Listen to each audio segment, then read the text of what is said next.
तारीख थी 22 अगस्त 2016। शाम होते होते एक खबर पूरे फिरोजाबाद शहर में आग की तरह फैल जाती है।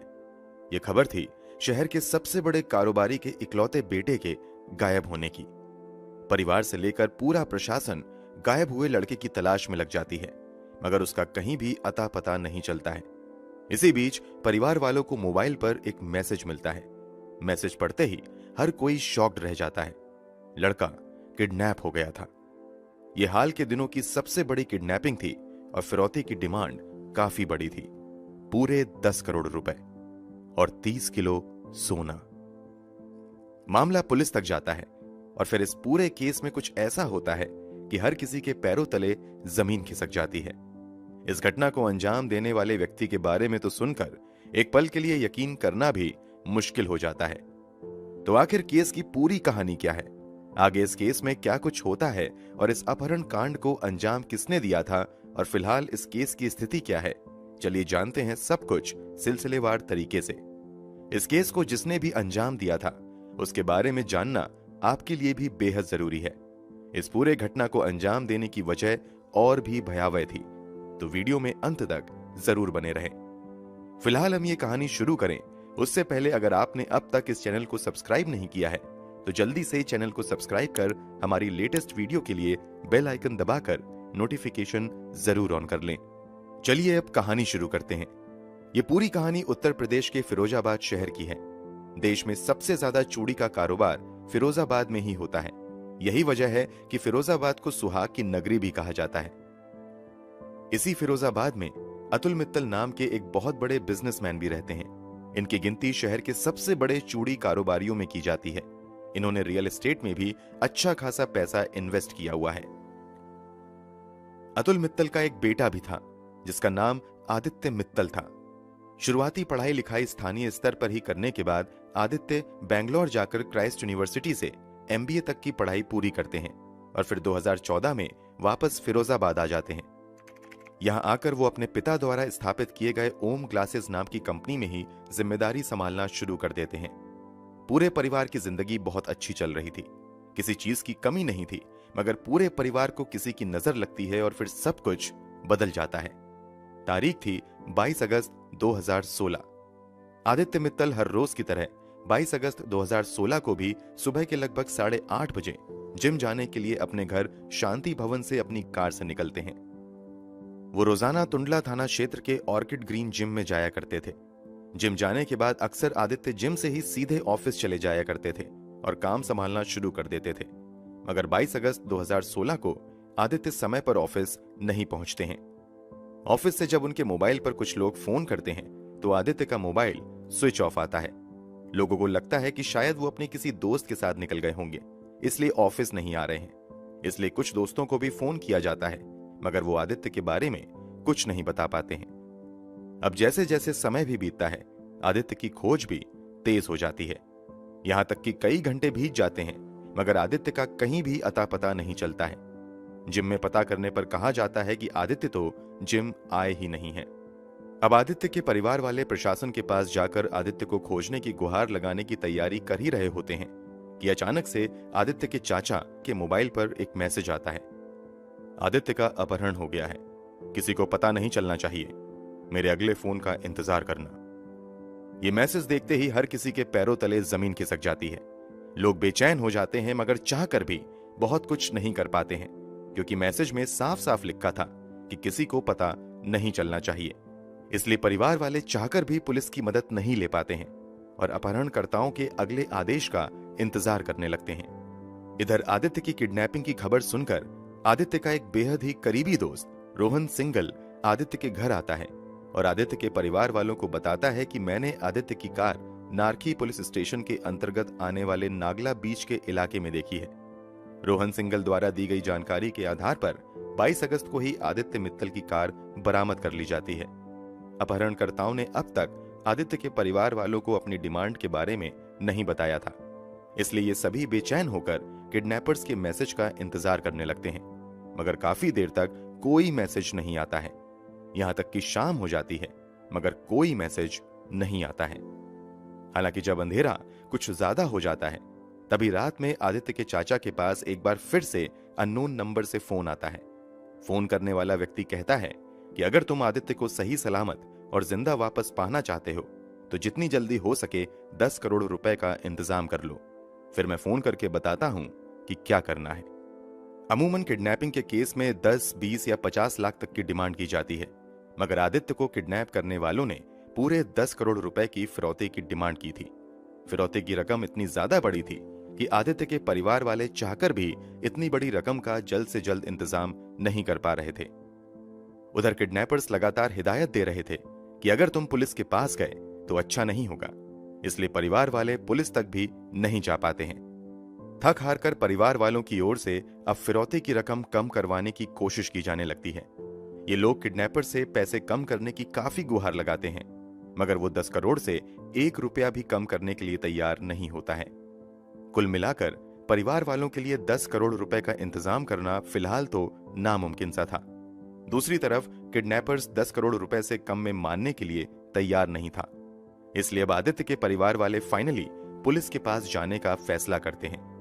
आदित्य के परिवार वाले तुरंत टुंडला थाने में जाकर आदित्य की किडनैपिंग की रिपोर्ट दर्ज करवाते हैं। चूंकि ये मामला बेहद ही हाई प्रोफाइल था, इसलिए पुलिस की कई टीम तुरंत एक्टिव होती है और आदित्य की खोजबीन शुरू कर दी जाती है। रोहन समेत आदित्य के जितने भी करीबी दोस्त थे, सभी से पूछताछ का सिलसिला शुरू होता है, मगर किसी भी दोस्त के पास आदित्य के बारे में कोई जानकारी नहीं होती है। 22 अगस्त का पूरा दिन और रात इसी उथल पुथल में बीत जाता है, मगर आदित्य का कहीं भी अता पता नहीं चलता है। इसी बीच अब 23 अगस्त 2016 को एक बार फिर से किडनैपर्स आदित्य के चाचा से कांटेक्ट करते हैं और इस बार अपनी डिमांड बदल देते हैं। पहले किडनैपर्स ने 10 करोड़ रुपए की मांग की थी, मगर इस बार वो कहता है कि अब मुझे 30 किलोग्राम सोना चाहिए, 30 kg गोल्ड। तुरंत पुलिस को किडनैपर्स की इस नई डिमांड के बारे में जानकारी दी जाती है। पुलिस वाले भी इस डिमांड के बारे में सुनकर चौंक जाते हैं, क्योंकि फिरौती के रूप में गोल्ड की डिमांड इस बात की ओर इशारा कर रही थी कि शायद इस अपहरण को किसी बाहरी गैंग ने अंजाम दिया है, इसलिए वो फिरौती के रूप में गोल्ड की मांग कर रहे हैं। अब पुलिस वाले अपनी जांच का तरीका बदलते हुए कई दूसरे एंगल से जांच शुरू करते हैं, मगर पुलिस वालों को कहीं से भी कामयाबी हाथ नहीं लगती है। इधर पुलिस वाले भी अपनी पूरी कोशिश कर रहे थे, उधर परिवार वाले भी अपने स्तर से बेटे की तलाश जारी रखते हैं। जब परिवार वाले अपहरण से पहले के घटनाक्रमों को याद करते हैं, तो आदित्य की मां को याद आता है कि अपहरण की घटना से ठीक एक रात पहले, यानी 21 अगस्त की रात, आदित्य का दोस्त रोहन उनके घर पर आया था। दोनों ने काफी देर बातचीत की थी। इसी बातचीत के दौरान रोहन आदित्य की मां के सामने ही सुबह रोहन के साथ जिम जाने की भी बात करता है। इस बात के याद आते ही तुरंत अब एक बार फिर से आदित्य के परिवार वाले रोहन से फोन पर बात करते हैं और उससे आदित्य के साथ जिम जाने वाली बात के बारे में पूछते हैं। इस सवाल पर रोहन कोई सटीक जवाब नहीं दे पाता है और तुरंत फोन काट देता है। रोहन की इस हरकत से आदित्य के परिवार वालों का माथा ठनकता है और उन्हें कुछ अनहोनी की आशंका सताने लगती है। अब वो दोबारा फोन करते हैं, मगर इस बार भी रोहन ठीक से बात नहीं करता है। इसके बाद रोहन के भाई को भी आदित्य के परिवार वाले फोन करते हैं, मगर वो भी ठीक ढंग से बात करने की बजाय तुरंत फोन काट देता है। अब शक की सुई घूमकर सीधे रोहन और उसके भाइयों पर आ जाती है, इसलिए आदित्य के परिवार वाले अपहरण की घटना के 2 दिन बाद आदित्य के दोस्त रोहन तथा उसके भाई पवन सिंघल तथा उसके एक और दोस्त अर्जुन पर ही आदित्य के अपहरण का शक जताते हुए टुंडला थाने में ही अपहरण की हत्या की रिपोर्ट दर्ज करवा देते हैं। पुलिस इस एंगल से भी अब जांच पड़ताल शुरू कर देती है कि इसी बीच अपहरण के 3 दिन बाद, यानी 25 अगस्त 2016 की शाम, पास के ही शिकोहाबाद थाना क्षेत्र के भूरा स्थित बूढ़ा नहर में स्थानीय पुलिस को झाड़ियों के बीच एक व्यक्ति की लाश देखे जाने की खबर मिलती है। तत्काल ही उस लाश को निकाला जाता है तो पता चलता है कि ये एक नौजवान की लाश है। शव के हाथ पैर रस्सी से बंधे हुए थे।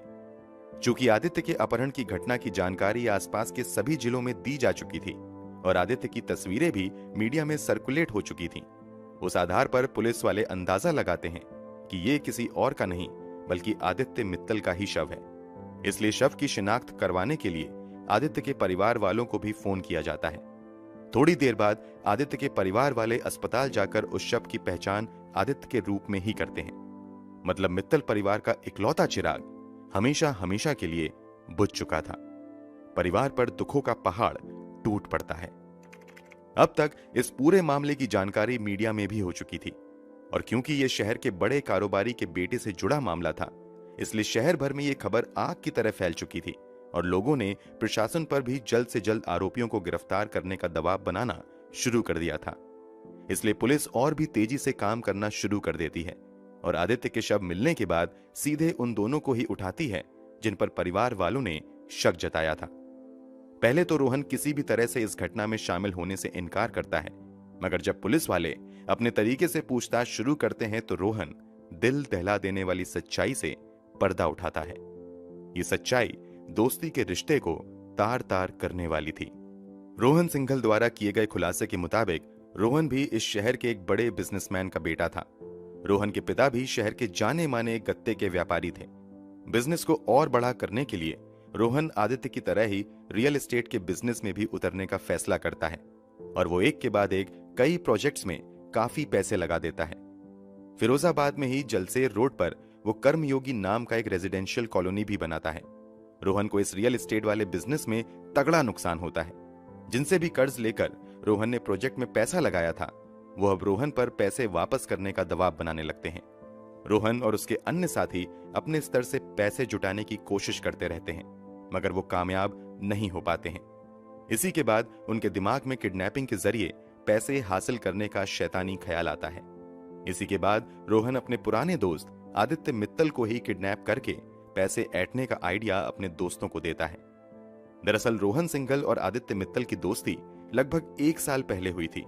इस दौरान दोनों एक दूसरे के काफी क्लोज हो गए थे। एक दूसरे के घर आना जाना भी इनका होता था। इस कारण रोहन को आदित्य के परिवार वालों की हैसियत का भी अंदाजा अच्छे से हो गया था। क्योंकि आदित्य मित्तल अतुल मित्तल का इकलौता बेटा था, इसलिए रोहन अपने दोस्तों को यकीन दिलवा देता है कि अगर हमने आदित्य को किडनैप कर लिया तो उसके परिवार वाले अपने इकलौते बेटे को बचाने के लिए हमें मुंह मांगी कीमत देंगे। फिर उन पैसों से हम बड़ी आसानी से अपना कर्ज चुका सकते हैं। इसी के बाद आदित्य के हर मूवमेंट पर बारीकी से नजर रखने के लिए रोहन आदित्य के और करीब आ जाता है और उसके घर आना जाना और उठना बैठना भी शुरू कर देता है। इसी साजिश के तहत वो अपने प्लान को अंजाम तक पहुंचाने से पहले 21 अगस्त 2016 की रात भी आदित्य के घर जाता है। रोहन सिंघल के खुलासे के मुताबिक जब आदित्य जिम के लिए निकलता है तो रास्ते में उसे रोहन मिलता है। रोहन उसे रोककर कहता है कि आज जिम जाने की बजाय मेरे साथ चलो, हम अपने फार्म हाउस पर चलकर शूटिंग की प्रैक्टिस करेंगे। जैसा कि हमने थोड़ी देर पहले बताया, रोहन सिंघल भी शहर के एक बड़े कारोबारी का बेटा था, इसलिए उसके पास लाइसेंसी हथियार होने के साथ साथ एक बड़ा सा फार्म हाउस भी था। इसलिए आदित्य शूटिंग प्रैक्टिस की बात सुनकर रोहन के साथ उसके जलेसर रोड स्थित फार्म हाउस पर जाने के लिए तैयार हो जाता है। अब आदित्य रोहन के फार्म हाउस की तरफ बढ़ ही रहा होता है कि थोड़ी दूर आने के बाद रोहन आदित्य से रास्ता बदलते हुए दूसरी तरफ चलने के लिए कहता है। पूछे जाने पर रोहन कहता है कि इधर मेरा एक प्रोजेक्ट चल रहा है, वहीं थोड़ा सा काम है, वहां से आकर फिर हम लोग फार्म हाउस पर चलेंगे। रोहन के इतना कहने पर आदित्य अपनी कार दूसरी तरफ मोड़ देता है। जैसे ही ये उस कंस्ट्रक्शन साइट पर पहुंचता है, पहले से तैयार रोहन के भाई और दूसरे दोस्त तुरंत आदित्य को अपने कब्जे में लेकर हाथ पैर बांध देते हैं और मुंह पर कपड़ा लपेट देते हैं। इसके तुरंत बाद पहले से तैयार बेहोशी का इंजेक्शन आदित्य को दे दिया जाता है। इस कारण थोड़ी ही देर बाद आदित्य बिल्कुल खामोश हो जाता है। इसी के बाद रोहन एक फर्जी आईडी से कुछ दिन पहले लिए गए सिम का इस्तेमाल करते हुए आदित्य के चाचा को फोन करते हुए आदित्य की किडनैपिंग की जानकारी देता है। आदित्य के चाचा रोहन की आवाज फोन पर इसलिए नहीं पहचान पाते हैं क्योंकि फोन करने के लिए आदित्य ने वॉइस चेंजर ऐप का इस्तेमाल किया था।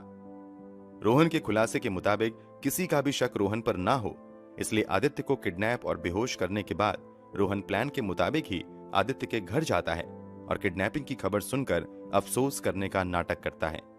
साथ ही आदित्य की कार के बारे में जानकारी देता है।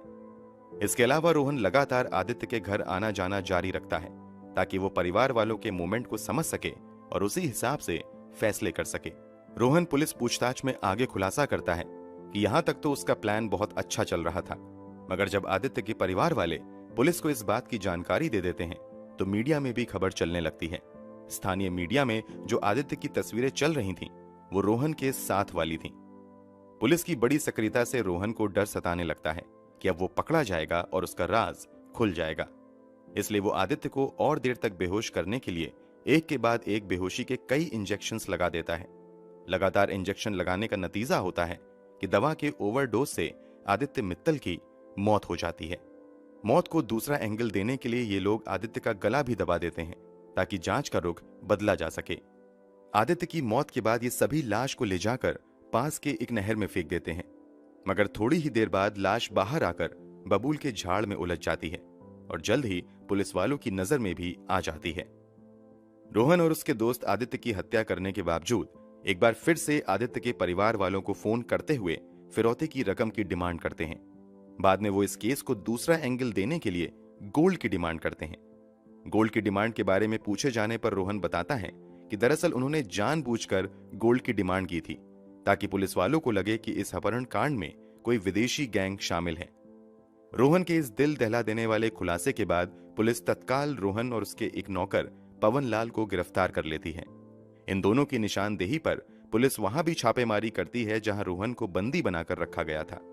उस जगह से आदित्य को बांधने में इस्तेमाल किए गए जंजीर और रस्सी को भी पुलिस अपने कब्जे में ले लेती है। इसके अलावा आदित्य को बेहोश करने के लिए इस्तेमाल किए गए इंजेक्शन और दूसरे आइटम को भी पुलिस अपने कब्जे में ले लेती है। पुलिस ने रोहन और पवन को तो गिरफ्तार कर लिया था, मगर पुलिस पूछताछ में रोहन खुलासा करता है कि उसकी इस पूरी साजिश में उसके भाई पवन सिंघल ने भी साथ दिया था। इसलिए पुलिस पवन सिंघल को भी गिरफ्तार कर लेती है। आगे की जांच में खुलासा होता है कि बेटों की इस साजिश के बारे में रोहन और पवन सिंघल की मां अनीता सिंघल को भी जानकारी थी, मगर उन्होंने अपने बेटे को ऐसा करने से नहीं रोका। इसलिए पुलिस वाले अनीता सिंघल को भी गिरफ्तार करके जेल भेज देती है। कुल मिलाकर कई दिनों की जांच के बाद इस मामले में पुलिस द्वारा 7 आरोपियों को गिरफ्तार किया जाता है। गिरफ्तार आरोपियों में आदित्य का दोस्त रोहन सिंघल, राजमिस्त्री हंसराम, गोपाल उर्फ राम गोपाल, मुकेश, रोहन का भाई पवन सिंघल तथा रोहन का दोस्त अर्जुन तथा रोहन की मां अनीता सिंघल शामिल थीं। इन सभी लोगों की गिरफ्तारी के बाद पुलिस जांच आगे बढ़ाते हुए ठोस सबूत जुटाना शुरू कर देती है और फाइनली इस केस की सुनवाई भी स्थानीय अदालत में शुरू हो जाती है। पुलिस द्वारा इस मामले में काफी ठोस सबूत जुटाए जाते हैं तथा बड़ी संख्या में गवाहों को भी कोर्ट में पेश किया जाता है। इस तरह पुलिस द्वारा जुटाए गए पुख्ता सबूत तथा गवाहों के बयान के आधार पर कोर्ट द्वारा अप्रैल 2021 में रोहन सिंघल, पवन सिंघल, रोशन लाल तथा गोपाल को आदित्य मित्तल की किडनैपिंग तथा हत्या का दोषी करार देते हुए उम्र कैद की सजा सुनाई जाती है, जबकि रोहन के दोस्त अर्जुन तथा रोहन की मां अनीता देवी को सबूतों के अभाव में बरी कर दिया जाता है। इन आरोपियों पर 1.5 से 2 लाख का जुर्माना भी लगाया जाता है। फिलहाल सभी अपराधी जेल की हवा खा रहे हैं। दूसरी तरफ आदित्य का पूरा परिवार दोस्तों पर किए गए भरोसे की कीमत चुका रहा है। दोस्तों, इस पूरे केस के बारे में आपकी क्या राय है? कमेंट बॉक्स में जरूर बताएं। अगर आपको हमारी मेहनत पसंद आई हो तो इस वीडियो को लाइक करते हुए शेयर भी करें। अगर आपने अब तक इस चैनल को सब्सक्राइब नहीं किया है तो जल्दी से चैनल को सब्सक्राइब कर लें, बेल आइकन दबाकर नोटिफिकेशन जरूर ऑन कर लें। मिलते हैं क्राइम की दुनिया से जुड़ी ऐसी ही एक और सच्ची कहानी के साथ अगली वीडियो में। धन्यवाद।